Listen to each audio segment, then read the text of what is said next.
Saudara, meningkatnya kasus demam berdarah di sejumlah wilayah di Indonesia membuat Wali Kota Makassar melakukan antisipasi dengan melakukan fogging. Menurut rencana, saudara, fogging ini akan dilakukan setiap hari secara bergilir di setiap kecamatan yang ada di Kota Makassar.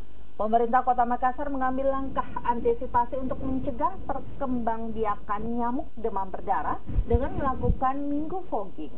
Untuk itu, Wali Kota Makassar meminta seluruh jajaran di 14 kecamatan akan melakukan fogging setiap hari secara bergilir di setiap kecamatan. Bagi warga yang meminta fogging dapat menghubungi nomor telepon 112 tanpa dikenai bayaran apapun. Selain itu, Wali Kota Makassar dan Pemantau akan memberikan bubuk abate untuk membasmi jentik nyamuk dan juga meminta warga melakukan pencegahan dengan cara membersihkan lingkungan seluruhnya wilayah rawan DBD, baik itu misalnya ada riwayat genangan apa semua, itu sudah terfogging dalam 1 minggu ini. Termasuk bibit apa namanya abate itu. Ya. Bubuk abate.